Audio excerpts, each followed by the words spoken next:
Joan said, and it's also what I wrote in my text, in fact, there is no bricks in my work. So when I prepared the presentation, I was feeling a bit strange, like an outsider. But it's not, in fact. It's just that I don't use bricks, but I'm inspired by bricks. I'm working with modular elements, a lot with molds.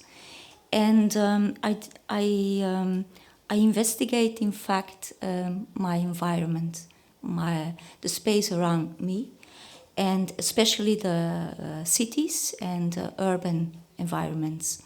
And I divided the presentation in 4 parts, which is first ambient and territory. Then I go to interfaces, which are lines between 2 places, to abstraction, to not get to that place, and to construction.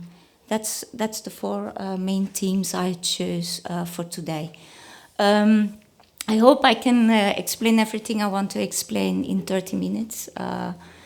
But if needed, I go through it a little bit faster. So the thing is, I'm investigating cities. I'm living in a wonderful city now, Lisbon, which is one big, huge inspiration for me. And how do I cope with this investigation? I just dwell around a lot. And dwelling around is just wandering around. It's just, I go on walks, I take pictures, I just see things other people don't see, things that are between the stones. I see the shape of stones. I see the light falling on the streets and on the facades late in the afternoon, and all this fascinates me a lot. And so I go around. I also, when I just came to Lisbon, I use my bike still a lot. I got lazy after 4 years of city life in Lisbon with the hills. And but I have a picture from the start, and that's my bike. And on the back of my bike there's a box, and in that box that's my laboratory. Because for making molds, I use silicone, and I go around. I just look around, and then I find the perfect spot to cast, and then I work on the street. So the man who's training in the morning is passing by my molds. So the round cylinder, the cylinder thing you see on the street, that's a cast, and I was waiting to have it dried.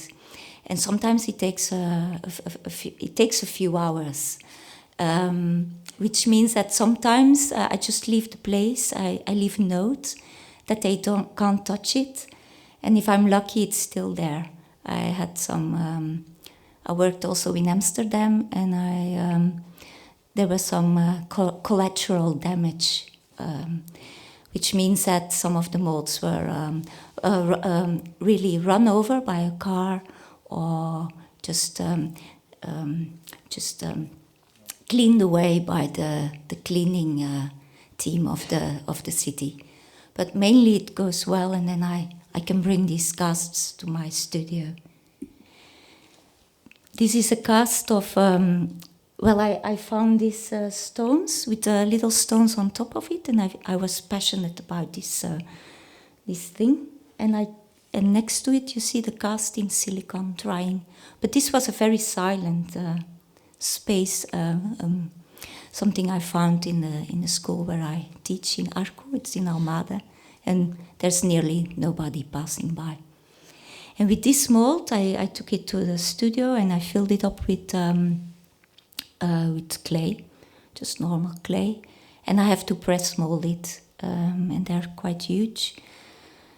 Well, that's until here. And in September, I was asked to be part of a azulejo exhibition, and then I made these from the molds from the mold I just showed, I made an impression, and they're this big. So I used just a part of the silicone molds just to have them fit in the kiln, because this is sometimes my frustration. I really like to work big. Some of the people in the public know this already. So I had to diminish or to make it smaller than I wished. The thing is, every of these styles got terra sigillata, which is a special engobe, which gives a nice glow. Not a glow, how do you say it? Brilliance? Shape, shine. Very matte shine, very beautiful. And I was trying to find all kinds of colors which refer to concrete. So I wanted a concrete color on each of the tiles, but I made it like charts. So there's more than one color on each of the panel. This has also to do with the idea of investigation, because when I do it one color, it wouldn't be an investigation of the color of concrete, and the concrete is also very there in the city, so that's why. But of course, I'm always very interested in different materials, and I got also the opportunity to really get to know how to paint azulejos, but I did the same with this azulejo as I did with the other tiles. I divided the tile into a few different glazes of white. So the blue, which I painted on top of it, was every time changing. So it never stayed the same. And so you also have a kind of a chart of what a certain white glaze could do with the blue. Okay, and then, I'm also not talking very linear. So this is a more recent work, and I go now to work I did before I came, and where I was invited to do the same here in Lisbon. And you saw the mold, the cylindrical mold was also in silicones, and I went to different parts of the city to cast all kinds of things: walls, pavements, train curbs, etc. And then I translated every of these spots. I call them also spots. I translated most of them into ceramic objects. Some glazed, some in porcelain, some in just normal white clay. And there's only a few of them. The red one is wax, and the red one is wax. And they show, in fact, if they are put together, a kind of a spectrum of the city, and it's the idea to bring a kind of. It's not such the idea of archiving. There is. Because the things I see, the things I cast, they could be a way, if I turn back. If I go back, the cigarette butt between the stones can be taken out, or even, and that's very, I think, actual in Lisbon these days. Sometimes we had these very nice streets with old stones, very hubbly-bubbly, and then they took them away, and now there is very many parts which are just how is cement? It's in English, it's cement. It's also kind of concrete, no? Yeah, okay, they're more concrete, and I think it's a pity. So I try to preserve parts of the city and of its identity. That's the main idea behind this. The way I present them is, for example, like this. This was in a gallery space in Antwerp, and I made a selection of the elements, and I made a new composition. And this is spots number 3, which was in Antwerp. And this is spots number 4, which was in Lisbon. And it was also very new, because normally you have a white cube, and I got a black cube where I had to present my work in, and I tried to figure out what I could do. And some people interpret this work as I'm bringing the black and the grey skies of my own country to the sunny Lisbon. But I think there's more layers how you can interpret this work. But I try with this. You can say it's a table, but it's more than a table. It's a wooden structure, and with the color of the walls and all. In fact, I'm showing a kind of an abstract landscape. That's the thing. I said I'm also going to talk about interfaces. That's my main interest, in fact. If I'm dwelling around in a city, I have the tendency to look to the ground, and it's not because I'm shy, but because it attracts me so much, and there's so much to see. It's incredible, and an interface, in fact, it's a line. You can see it as a line or a connection between two places. And then you can think about streets, roads, and for me it's mainly pavements. And the thing is, pavements we have all over the world, like we have walls all over the world. And pavements are, you can find them almost everywhere. It's not true that they're all over the world. Some people don't have pavements because it's just the earth they walk on. But if we think of a city and of our pavements, and you go to different cities in Europe, for example, you find every time they're so bound to the place where you are. You go to Belgium and you have another stone than if you go to Lisbon. If you go to Amsterdam or Paris or Milan or whatever, you find other ways of making pavements.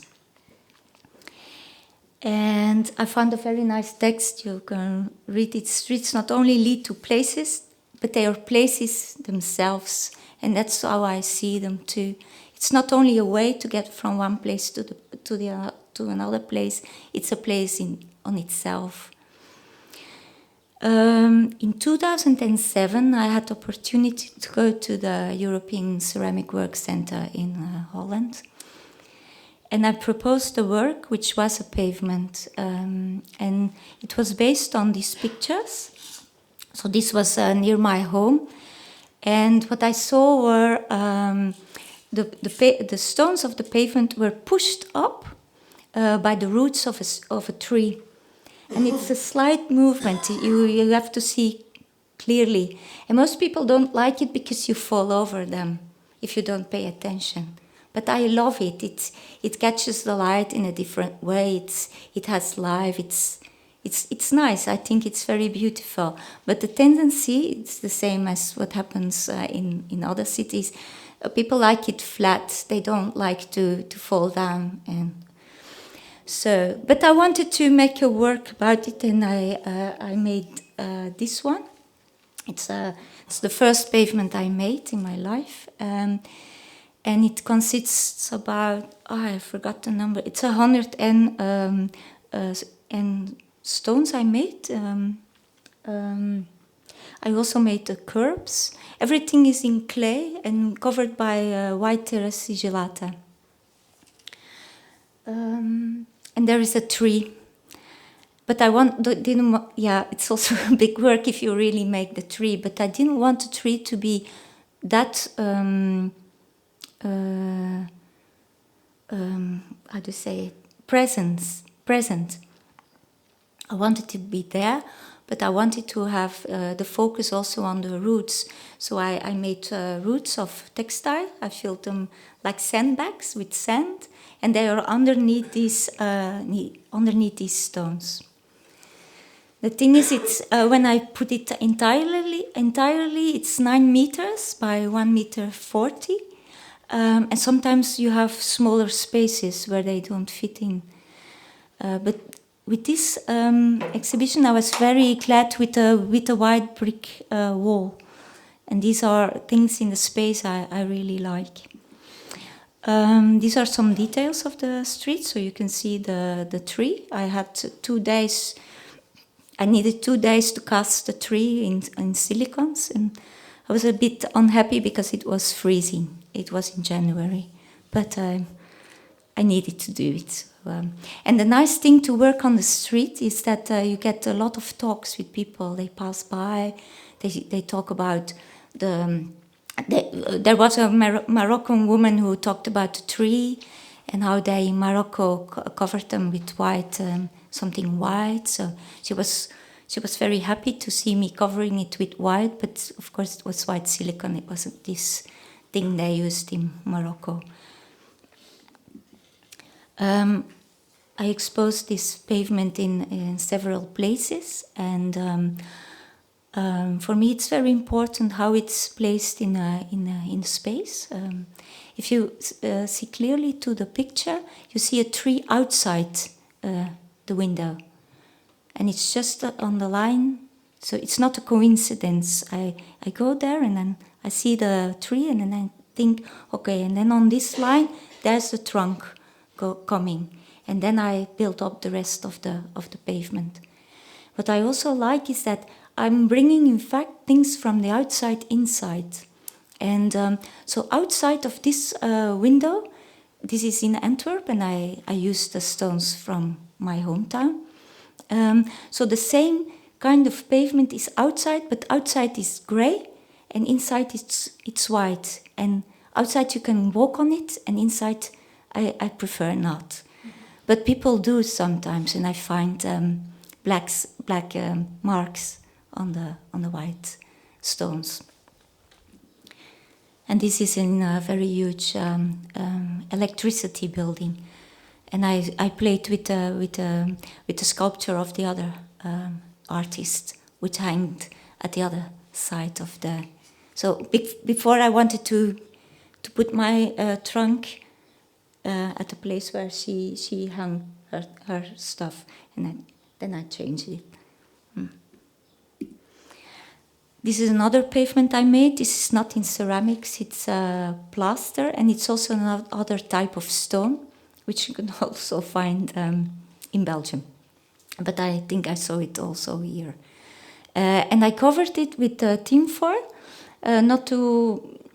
Tinfoil was for me the way to have it. Well, the light I also invented or created.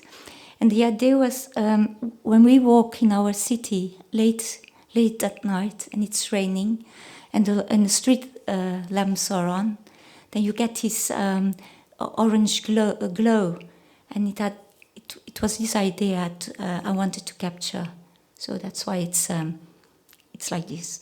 But then I presented it in another space, and there I couldn't play with the lights, but I liked it anyway. And there's also these roots underneath to push up the stones a bit and to play with this subtle, the subtle condition you can find at some places. I'm very interested in stones. And I forgot, in fact, to say, and this is quite important, I think, my father was an architect. So I was raised up, I grew up with a lot of magazines about stones, bricks, concrete, wooden constructions, etc. So I've got I was also reading them or looking through them. And I'm passionate about stones. And this is a game, in fact, I play with the public. One stone is real and the other isn't. The real stone is a cobblestone I stole, in fact, from the street. They are everywhere, and so you can take them, and I take them home. And I made a mold from it, and I put clay inside it, didn't fire it, and just drew with a pencil little fine lines on it, just to get an idea of grayness, of the grating of a stone. And some people on the exhibition where I presented this couldn't see really which was the real stone and which was made by me. With the same molds or with the same kind of stones, I made another pavement, which it's more for me it's or a street. You can see it also as a street, and it's this one. It's in porcelain. It's reduced porcelain, and I've got 180 stones. Sometimes I think I'm getting crazy of the work I have to do, fill the mold.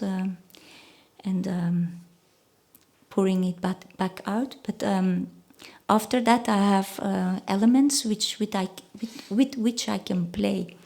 And I think I'm playing them more and more, because if you see in the beginning, the pavement is very straight, very still rectangular. And the second also, it was kind of a cutout of a street. And then with these stones, it made me give a very deep need of playing. And the one on your left side, that's still very aligned. So you have one line, and then I put the stones. But I got inspired by looking at all these workers laying the street stones. And sometimes they put one stone on top of the other, because these stones are waiting to be positioned.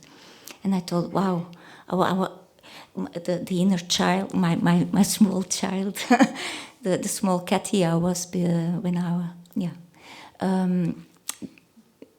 really needed to play. And then I put it totally differently in another exhibition. And I put it also stones on top of the others, until I had small walls and pavements. And you can also see there's also a picture of some of the details, because in some stones I engraved a grid, and I think that's also something. And until now nobody talked about that, but what interests me also about walls and pavements and thus bricks and stones is the pattern they make. And a grid is something which is made by stones. If you see on if you look at this floor, it's a grid, and I wanted to refer to this grid on a few of these stones. Some are engraved and some are just draw on it with pencil. I also did something with calçada portuguesa, and it's an ongoing pile of stuff. Obstructions, so I also obstruct the way, sometimes with, these are barriers. These are these concrete blocks, but I wanted to have them in a bright color, so I'm thinking if I go to the walls or not. Yeah, maybe. So I just skipped through this. Sorry, I had a very nice video. Constructions. So I said I didn't work with bricks, but sometimes they appear in my work as an already existed. This wall already existed. I found it in a garden, and I was invited to make something with the house or with the garden, and I chose the most boring wall I could find there. It was a very boring wall. And I put, again, this tin foil on it to catch the light, and I left some parts open just to show the character. And some more interesting elements of the wall. So here you see a detail. And then back to 2008, I was 3 months in AOSC, in the European Ceramic Work Center, and I wanted to cast this wall. I prepared myself, so I had this already almost all done in silicone molds. And I took the molds to the center, and I made, aside of the pavement, I made also this wall, which is just the facade of my studio back in Antwerp. And at the back of it, it's I forgot, endyme scaffold. And the first thing the public sees when they enter the space is the scaffold and not a wall. At first it was taught as tiles put on the wall, but then I decided to put it really into the space, which I thought it was more interesting and people can go around. And it's a wall from bricks. You can see it in the details. And then I made another object of the same mold, and this is in plaster, and I call it ornament. Normally, the wall isn't the ornament is on the wall, but I like to play with these things. And I just want to show one more thing which I'm developing, and it's a new wall I'm constructing, and it's inspired by the walls I find in Lisbon when the plaster is fallen off, and I adore it. And this is a maquette I made just to figure out how it should be. And this is also just a test case. I'm making pink elements of stones I also find just on my dwellings. And the joints I'm putting between the stones is textile. And I just have to tell that, so the textile is from my mom. She was she liked to make a lot of clothes, but she died last year. And one of our last conversations, she had Alzheimer, so dementia. And the last talk we had was that she said, "I'm seeing a pink wall, and I can hide myself behind it. There is a door, and then I can go through the wall, and I can hide myself behind the wall, and then nobody can see me." And I thought, wow, what it's very poetic, no? And I arrived back in Lisbon, and I realized I was living in a city full of pink walls, and I started to taking pictures, and I'm now investigating, in fact, the color pink. And I brought already part of her textiles. And so the idea is to make a big wall in different tones of pink, with the joints not of cement, or I will not glue them. I just want to support them and try to connect them with the textile, which I heritated, as I can say. But I don't know when it will be finished, because it's some work. Well, no, I promised Marta to. Before we came here, to also point out a little bit, because she's the next speaker.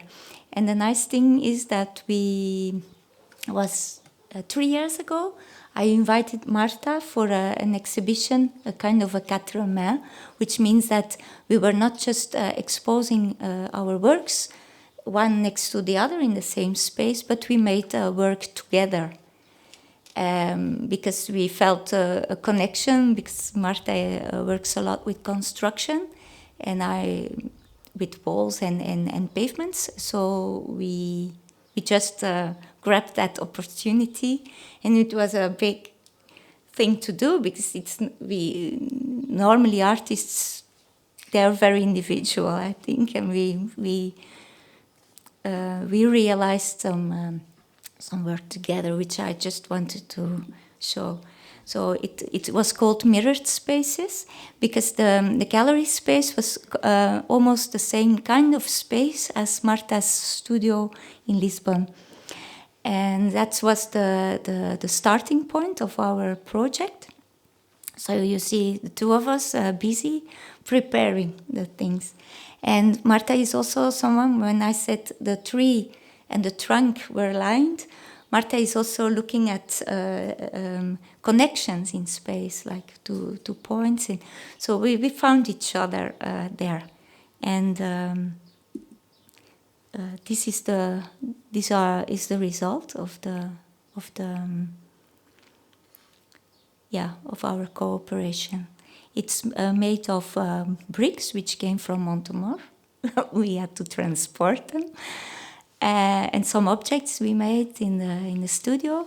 Paper on the floor, which refers to the form of the pavement and of the place we found there. And there is some, but that's not so easy to see on the pictures. There's also this cutout paper, and that's the joints of the stones which were found outside the space. And this is, for me, really a resume of the mirrored spaces, because at night our mirrored space mirrored or reflected into the window, and you had the information. So the outside came inside, and inside came outside. So interior, exterior, and I thought it was a nice thing to end with. So that's it. Thank you.